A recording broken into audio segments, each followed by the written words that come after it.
5 বছর 3 মাস বয়স থেকে তিনি দীক্ষা দিচ্ছেন। ভুলে যাবেন না, কোনো কাঁচা গল্প নয়, সত্যতা ছুঁয়ে গেছে।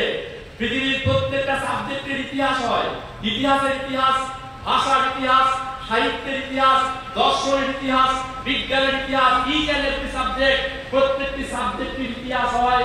সেরকম মানব সভ্যতায় আধ্যাত্মিকতার ইতিহাসের পাতা উল্টিয়ে কেউ দেখাতে পারবেন? যেটা 5 বছর 3 মাস বয়সের একটা শিশু দীক্ষা দিচ্ছে কাকে? ত্রিপুরার ময়নামতি পাহাড়ের বিখ্যাত সুফি সাধক গনাই ফকিরকে, যার বয়স তখন প্রায় 174-178 বছর। যে স্কুলে ঠাকুর পড়তেন, যে পাঠশালায় ঠাকুর পড়তেন, কালকে শুনবেন ঠাকুরের নিজের ভাইপো মহানন্দ এসেছেন, কালকে শুনবেন তার কাছে। যে পাঠশালায় ঠাকুর পড়তেন, যে স্কুলে ঠাকুর পড়তেন, সেই পাঠশালার পণ্ডিত, স্কুলের শিক্ষক তার উদ্দেশ্যে বলছেন, আমরা তোমাকে জগতের ইতিহাস, ভূগোল, বিজ্ঞান পড়িয়েছি, তুমি আমাদের পরমার্থের সন্ধান দাও। এরা যথেষ্ট এটা বোঝার জন্য ভারত ব্রহ্মচারীকে আমি শিক্ষকতা করি, কিন্তু আজও আমি আমার প্রফেসরের সঙ্গে দেখা হলে, আমার শিক্ষকদের সঙ্গে দেখা হলে তাদেরকে আমি প্রণাম করি। এটাই হচ্ছে দস্তুর, এটাই হচ্ছে নিয়ম, এটা হচ্ছে ডেকোরাম। আমাকে আমার স্টুডেন্টরা প্রণাম করে, এটা হচ্ছে নিয়ম, আপনারাও করেন।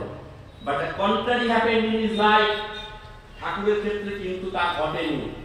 যে প্রাইমারি স্কুলে ঠাকুর পড়তেন, যে পাঠশালায় ঠাকুর পড়তেন, যে স্কুলে ঠাকুর পড়তেন, সেই স্কুলে তখনকার দিনের শিক্ষক, ভেবে দেখবেন তখনকার দিনের শিক্ষা জগতে কোয়ালিটেটিভ চেঞ্জ ছিল, গুণগত পরিবর্তন। এখন তো পরিমাণগত পরিবর্তন এসেছে। এখন শিক্ষা জগতে যেটা এসেছে পরিমাণগত পরিবর্তন। প্রমাণ, একটা মাস্টার ডিগ্রি ছেলেকে লেটার লিখতে বলুন, চিঠি লিখতে বলুন, 1000টা ভুল বেরিয়ে যাবে। পাস করে গেছে। মাধ্যমিকে ইংলিশে 80% মার্কস আছে, উচ্চ মাধ্যমিকে ইংলিশে 90% মার্কস আছে। রামেরা 2 ভাই ইংরেজি কি বলে থরথর করে কাঁপে, উত্তর দিতে পারছে না। এই হচ্ছে লেভেল। মানে কোয়ালিটেটিভ চেঞ্জ নেই, গুণগত পরিবর্তন আসেনি শিক্ষা জগতে। আমি দায়িত্ব নিয়ে বলছি, আমি বোর্ড এক্সামিনার, আর মহান research person of British council of India, আমি দায়িত্ব নিয়ে কথাটা বলছি। গুণগত পরিবর্তন আসেনি, পরিমাণগত পরিবর্তন এসেছে। আর আমি যে সময়টার কথা বলছি, হ্যারিকেন নিয়ে খুঁজতে হতো গ্রামে কটা মাস্টার ডিগ্রি আছে, গ্রামে কটা গ্র্যাজুয়েট আছে, সেই সময়টার কথা বলছি। ক্লিয়ার?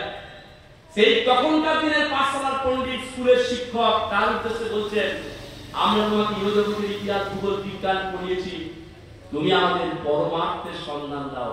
ভাবতে পারেন